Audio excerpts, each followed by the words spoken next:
Yesterday courier private limited. Domestic international cargo உங்கள் இல்லம் தேடி வந்து கொரியர் புக்கிங் டெலிவரி செய்து தரப்படும். தலைப்புச் செய்திகள். ஜப்பான் சீனா பயணத்தை முடித்துக்கொண்டு இந்தியா திரும்பினார் பிரதமர் நரேந்திர மோடி. பயணம் பயனுள்ளதாக இருந்தது என எக்ஸ் தளத்தில் பதிவு.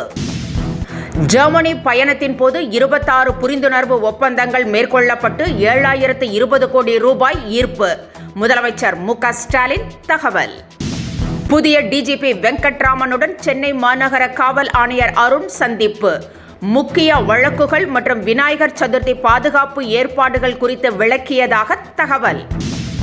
திமுக ஆட்சியில் ஈர்க்கப்பட்ட முதலீடுகள் குறித்து வெள்ளை அறிக்கை வெளியிட வேண்டும். மக்களை ஏமாற்றாதீர்கள் முதலமைச்சரே என இபிஎஸ் பேச்சு. மீண்டும் கடும் அதிருப்தியில் செங்கோட்டையன் உள்ளதாக தகவல். சமாதானப்படுத்தும் முயற்சியில் அதிமுக தலைவர்கள் தீவிரம். இனி விரிவான செய்திகள். குடியரசுத் தலைவர் திரௌபதி முர்மு 2 நாள் பயணமாக இன்று சென்னை வருகிறார். சென்னை சிட்டி யூனியன் வங்கியின் 120வது ஆண்டு விழா நிகழ்ச்சியில் அவர் சிறப்பு விருந்தினராக பங்கேற்க உள்ளார். திருவாரூர் மத்திய பல்கலைக்கழக 10வது பட்டமளிப்பு விழாவில் பங்கேற்று மாணவர்களுக்கு பட்டங்களை வழங்குகிறார் குடியரசுத் தலைவர். ஆளுநர் மாளிகையில் தங்கவுள்ள குடியரசுத் தலைவர் திருச்சி ஸ்ரீரங்கம் ஆலயத்திலும் தரிசனம் செய்யவுள்ளதாக தெரிகிறது. குடியரசுத் தலைவரின் வருகையை ஒட்டி பலத்த பாதுகாப்பு ஏற்பாடுகள் செய்யப்பட்டுள்ளன. ஜப்பான், சீனா ஆகிய நாடுகளில் அரசுமுறை பயணத்தை முடித்துக்கொண்டு பிரதமர் நரேந்திர மோடி இந்தியா திரும்பினார். ஜப்பான் பயணத்தில் இரு நாடுகளுக்கும் இடையே பல முக்கிய ஒப்பந்தங்கள் கையெழுத்தாகின. அதன் பிறகு சீனா சென்ற பிரதமர் ஷாங்காய் மாநாட்டில் உரையாற்றி தீவிரவாதத்தை வேரறுக்க வேண்டும் என்று வலியுறுத்தினார். ரஷ்ய அதிபர் விளாடிமிர் புட்டினை சந்தித்து உக்ரைன் போரை முடிவுக்கு கொண்டுவர வேண்டும் என்றும் வலியுறுத்தினார். இந்நிலையில் பயணம் பயனுள்ளதாக அமைந்தது என பிரதமர் தனது எக்ஸ் தளத்தில் பதிவிட்டிருக்கிறார். ஜெர்மனி பயணத்தில் 26 ஒப்பந்தங்கள் கையெழுத்திடப்பட்டு 7020 கோடி ரூபாய் முதலீடுகள் ஈர்க்கப்பட்டிருப்பதாக முதலமைச்சர் மு.க. ஸ்டாலின் பெருமிதம் தெரிவித்திருக்கிறார். ஜெர்மனியில் முதலீட்டாளர்கள் முன்னிலையில் உரையாற்றிய முதலமைச்சர் இதன் மூலம் 15,000 பேருக்கு வேலைவாய்ப்புகள் கிடைக்கும் என்றார்.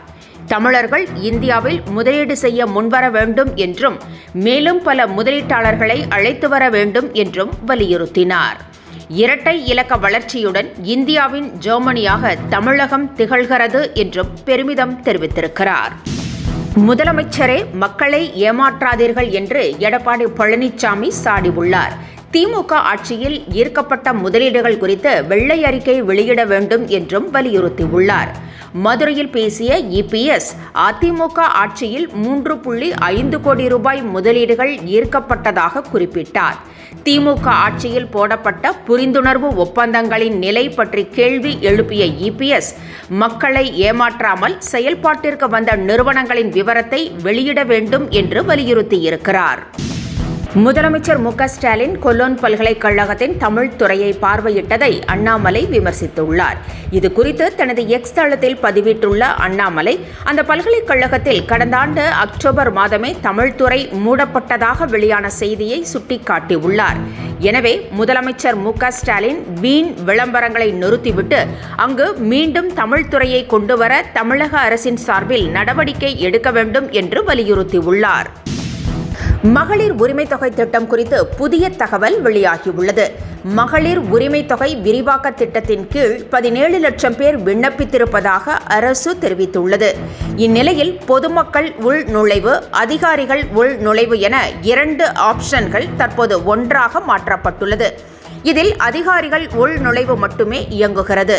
விரைவில் திட்டத்தில் இடம்பெற உள்ளவர்களின் விவரங்கள் வெளியாகும் என்று எதிர்பார்க்கப்படுகிறது. அதிமுக மூத்த தலைவர் செங்கோட்டையன் மீண்டும் அதிருப்தியில் இருப்பதாக தகவல் வெளியாகியுள்ளது.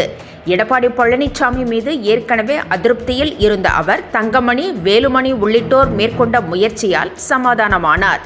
இந்நிலையில் மீண்டும் அதிருப்தியில் உள்ள செங்கோட்டையன் செப்டம்பர் 5ஆம் தேதி தனது ஆதரவாளர்களுடன் ஆலோசிக்க உள்ளதாக தகவல் வெளியாகியுள்ளது.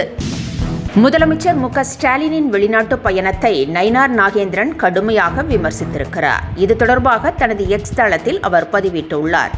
தமிழகம் போன்ற அதிக ஜிடிபி கொண்ட மாநிலத்திற்கு 3200 கோடி ரூபாய் முதலீடெல்லாம் யானை பசிக்க சோளப்பொரி என்று தெரிவித்திருக்கிறார். 6 முறை பயணத்தில் 18,000 கோடி முதலீடுகளை மட்டுமே ஈர்த்திருப்பதாகவும் 95% ஒப்பந்தங்கள் காகித அளவிலேயே நின்றுவிட்டதாகவும் இது மக்கள் பணத்தில் நடக்கும் மோசடி என்றும் கூறியுள்ளார். 2 மாநாடுகளை நடத்திய விஜய் அடுத்ததாக தேர்தல் பரப்புரைக்கு திட்டமிட்டு வருகிறார்.